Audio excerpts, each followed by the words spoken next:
Growing up Vegas. Wow, okay. So I would say growing up Vegas was a struggle for me. I, of course, am biracial. My mother is Indian Irish and my father is black. But I was actually raised with my half-siblings, who both are blonde hair, blue eyes, and my stepfather, who actually was my father. I mean, he was an amazing father to me. And so growing up Vegas was very interesting because I really didn't have anyone at home to identify with. And so I really grew up feeling like I didn't belong really anywhere. So, at school it was very difficult because I didn't know where I belonged. But of course I tended to hang out and be friends with the Caucasian kids because that's what I was used to at home. And which was great. I had some great friends, but I was still the black girl. So it was a big struggle. I think most of the struggle was an inner struggle. Of course, I was teased a lot, by, the black kids at school. And, so it was a big struggle. It was a big struggle. And it took me years. It wasn't until I was an adult that I really got comfortable with who I am.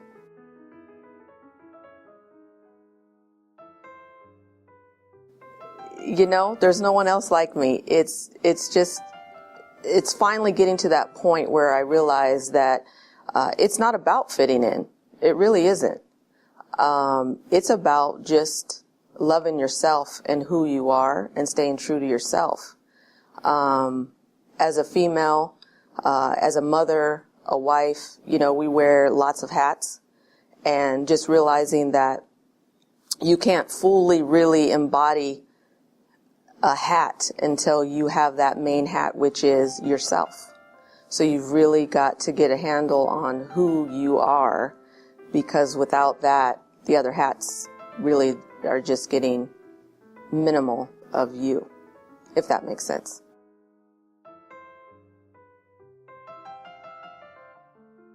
So as a mom, and married to a Caucasian, my kids, of course, are biracial, but actually more so Caucasian than African American. I am myself. I talk freely about issues of me growing up. I talk with them about that. The great thing is, because they're 14 and 16 and they were raised in a different time, I know that when my husband and I first talked about having children, I was like, absolutely not, because I didn't want them to have to go through what I went through. But now I see that really it's a different time, and especially for them, they are not out there having the same issues as I was at that time. I mean, I can remember being at the store or being somewhere, and people would literally come up to me and go, "What are you? What are you?" And they'd want to touch my hair, and I would get so angry about that. I mean, it was just so angry. And my children really don't go through that. I'm very, like I said, I'm very vocal about the fact that, they have both in them, and that they should embrace just being a well-rounded human being. And so that's my focus, is that. So, yes, I have been a phlebotomist for 24 years. Very interesting, great decision that I made when I was very young, to go into that field, because that field has actually, carried me through working in a lab to deciding to have children and knowing that I wanted to be home to raise them. And so it gave me the opportunity to do, my own schedule and go to people's homes to do their life insurance exams. So I was able to raise the kids and also bring in some money to the household. So very thankful for that skill and being able to do that. And I'll continue to do it until, of course, there's an app that comes out that can take your blood. But I can tell you that I've always had that entrepreneur spirit in me. I didn't realize that's what it was called, but I was definitely that mom that was at the school.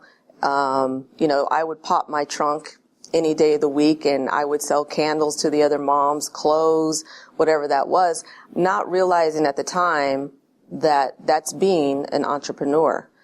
So about 4 years ago, a good friend of mine, Lanier Carter Price, called me and said he was doing some network marketing and what that was. And he happened to catch me at a time where the kids were now older and I had been at home, and it was at that moment when I was thinking to myself, where did Regina go?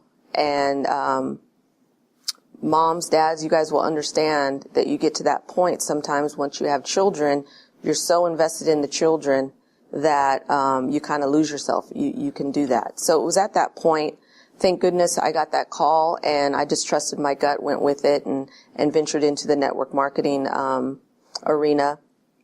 And luckily went in with Organo Gold, which is all about personal growth. So I've been growing tremendous with that.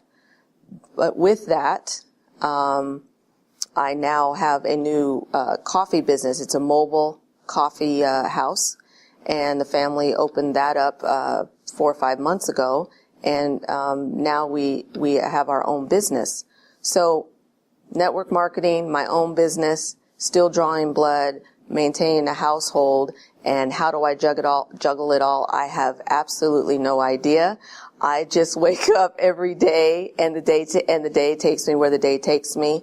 I get done every day. I will set goals of these are things I need to get done this day, and that's about what I can do. There are days that I'm completely overwhelmed, but you just get through it.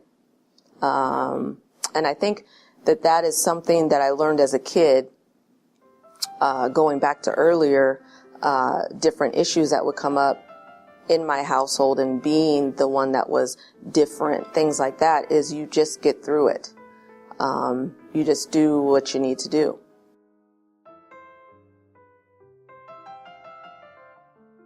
That you have to take care of yourself first to truly be that good mom, that good wife, that good friend. You have to take care of yourself, and that was something that we tend to lose. So what I would say is just, do some personal growth. Take some time to read some books that are inspiring, ones that let you know that you can do and be whatever it is that you want to be, encouraging you. Even if it's just 3 pages a day, just take it, that time. One of the things that I started doing was I really enjoy baths. So I make sure that I take a bath from time to time. Get in the tub and just relax. I usually will read in the tub. Do some things, and it can start out with small things, and then it can go from there. But what I realized is as I started taking care of myself and doing some things that I enjoyed, I noticed that the household dynamic changed, and I saw that my household was growing as well, because I wasn't there doing everything. I wasn't at their beck and call. And so it was a good growth for the whole family, I would say.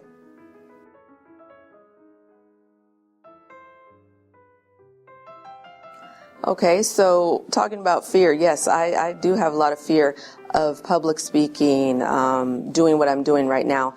And so how I got through it is I surround myself with wonderful, amazing people. I have a best friend, Maurice Talley, that has always been there. He definitely is my wind beneath my wings. And, of course, Lanier Carter Price, that I mentioned earlier. And, they're there for me. And so the minute I tell them, no, I'm not going to do that, they're like, yes, you are. And so then next thing you know, I'm doing it.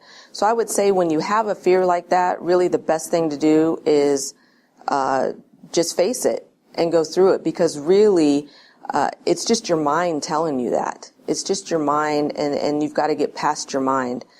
And, I have several different fears. One of my fears is heights. And I can remember we went on a cruise to Alaska, And one of the things the kids wanted to do was they wanted to go on a helicopter ride to see Regina Hull Glacier. And I just thought, wow, okay. I mean, I can't let them know how scared I am, and I don't want them to miss an opportunity of something they want to do. So you know what, Regina, you're going to have to suck it up and get on that helicopter. So I said, okay, let's do it. And thank goodness we looked at the prices, and it was like $800. I mean, it was ridiculous how much it was, and it was like, oh darn, we can't do that. But I can honestly tell you, I would have gotten on that helicopter if it was something my kids wanted to do. And I probably would have been bawling and screaming and kicking, but I would have been on there. So I say to anyone that has a fear, whatever that is, whether it's heights, whether it's, public speaking, just do it.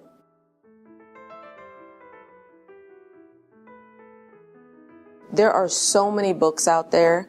You can go on YouTube now and get on there and just watch different people, inspirational people. Whatever it is that you feel you're lacking, you want to watch the people that have that. So I would just say, get out there and do your research. You can find a mentor. A mentor doesn't necessarily have to be someone that's right there in front of you that's talking to you every day. It can be someone that you're reading. It could be someone that you're watching. Even if there's a TV show that's a positive TV show of someone that you see doing something that you want to do, just watch that. And that is mentoring. Sit down with a notepad, take notes. I mean, taking notes is truly amazing. Whatever it is that you feel you don't have or you need support with, figure out what that is and come up with something, a statement that inspires you. Write it every day. Write it 50 times a day. Write it 10 times a day. Just make sure you write it once a day. And I would say also to look at who you're hanging around with, who